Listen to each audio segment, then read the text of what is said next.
Tu souhaites créer un menu déroulant sur Excel qui se met à jour automatiquement car tu en as marre de devoir modifier ta liste à la main à chaque fois qu'il y a un nouvel ajout? Eh bien, tu es tombé sur la bonne vidéo.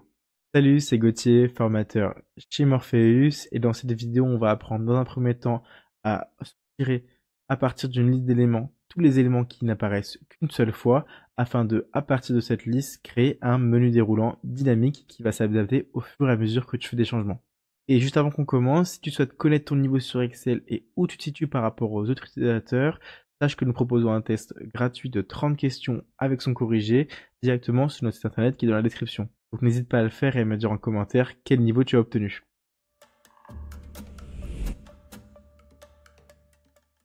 Et on est donc tout de suite parti sur mon fichier Excel que tu pourras bien évidemment retrouver dans la description. Tu auras en même temps que moi l'exercice ou bien le reproduire après chez toi de ton côté. Donc sur notre fichier, on pourra retrouver donc dans un premier temps le liste donc staffing 2024, donc la liste des missions entre guillemets à faire en 2024 et à qui elles ont été assignées. Disons que moi je reprends le projet à partir de là et je veux savoir la liste de tous mes employés à partir de cette liste de staffing. Donc là en fait on voit que j'ai plusieurs missions qui ont été faites par plusieurs employés, on voit apparaître plusieurs doublons, donc ici Jacques. Et donc moi qui veux préparer mon staffing en 2025, je veux savoir quels sont tous mes employés afin d'individuellement leur assigner des missions à partir d'un menu déroulant. Qu'est-ce qu'on va faire en premier? On va d'abord sélectionner tous les employés uniques. Pour cela, on va utiliser une fonction qui s'appelle la fonction unique, qui est assez simple. Donc taper dans ce champ-là égale unique. Et donc je vais en premier temps chercher la liste des éléments que je veux venir observer. C'est de E7 à E12, E11 pardon. Point virgule, est-ce que je veux sélectionner les colonnes ou les lignes? Ici j'ai une colonne que j'analyse, je vais avoir toutes les différentes lignes uniques, donc là je mets faux. Point virgule, et là vrai, retenez les éléments qui apparaissent une seule fois, ou bien retenez chaque élément distinct.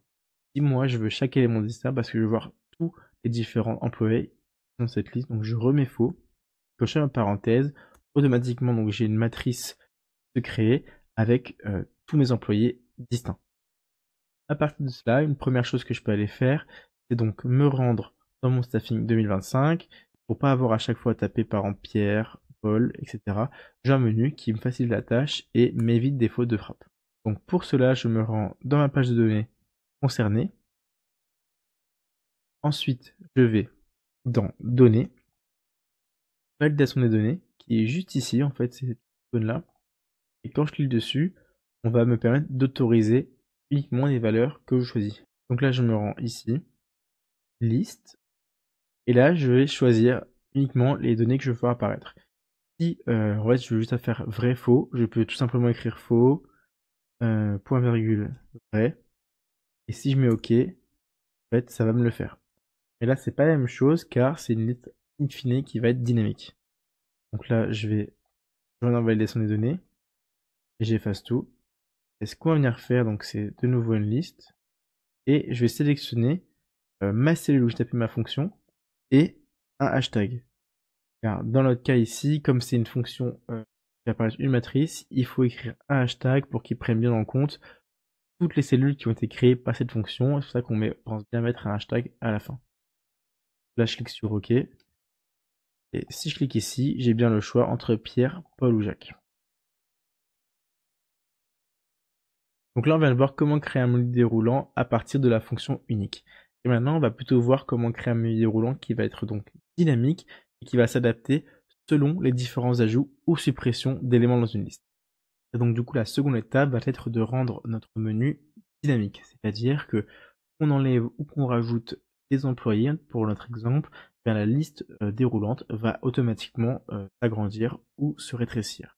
Et pour cela, ça va résider une seule astuce qui est extrêmement simple dans la mesure où elle ne nécessite même pas une fonction comme on peut le voir ailleurs dans l'autre tutoriel. En gros, ce que tu vas faire, c'est dans un premier temps sélectionner ton premier tableau et le transformer dit en tableau, tableau structuré. Prendre dans Insertion, Tableau, mon tableau composé en tête, et automatiquement, ça va changer ton formatage de tableau. Ça, c'est pas très important, tu peux le changer ultérieurement, ça peut te mettre aussi des filtres. Et ce que ça va faire, c'est que ça va automatiquement, entre guillemets, prolonger le tableau ou le rétrécir et aussi appliquer les formules automatiquement à tout ton tableau Et aussi, tu peux ajouter des noms à ton tableau et à tes colonnes. Tu peux vraiment te faciliter la vie et c'est quelque chose que je te conseille de faire au quotidien. Mais c'est pas ça le sujet. Là, je vais faire pareil juste ici. Je peux faire un raccourci qui est CTRL-L. Là, tu as le résultat. Créer un tableau. Et donc là, tu as juste à sélectionner ta plage de données. Et dans Données, validation des données, liste. Puis tu choisis la plage de données en question. Alors c'est peut-être contre-intuitif dans la mesure où là, si tu as fait attention, on a 9 cellules qui sont figées, donc qui sont mises entre $. Donc ça laisserait à penser que normalement, ma source serait tout le temps entre la cellule C7 et la cellule C11 qui ne bougerait jamais. Mais on se trouve dans un tableau structuré, et donc quand je vais faire OK, là donc dans un premier temps, on voit bien mon menu qui est créé. Donc là, je vais juste ajouter une ligne. Hop. Bon, j'ai une petite cookie ici au niveau de mon ID, mais c'est pas très grave. Donc là, je vais ajouter par exemple Gauthier, disons, c'est pas très important. Et là, je vais dans mon menu, j'ai bien Gauthier qui est apparu également au sein de mon tableau. Là, je tape par exemple Pierre. Voilà, bon là, ça se met un petit bug, c'est pas très grave. Hop, on voit bien que Pierre a été ajouté. Et en fait, la technique réside uniquement dans le fait qu'on ait créé un tableau structuré et ce qui permet en fait à Excel d'automatiquement agrandir la liste. Et c'est pourquoi tu as peut-être dû voir ailleurs qu'on utilise la fonction indirecte. Donc cela marche aussi de la même manière, sauf que pour moi, ce n'est pas utile dans le sens où ça est beaucoup plus rapide et beaucoup moins prise de tête. Voilà, c'est donc tout pour cette vidéo. J'espère qu'elle t'aura plu et surtout qu'elle t'aura appris quelque chose. Et si tu veux aller plus loin, que ce soit dans ton quotidien ou professionnellement, sache que chez Morpheus, nous réalisons des formations Excel individuelles et à distance et qui sont entièrement personnalisées dans la mesure où nos formateurs certifiés sauront au mieux comprendre tes besoins et ton niveau pour te proposer des exercices qui te feront progresser le plus vite possible. Et sinon, n'hésite pas à liker et à t'abonner si la vidéo t'a plu et on se retrouve pour la prochaine vidéo. Salut!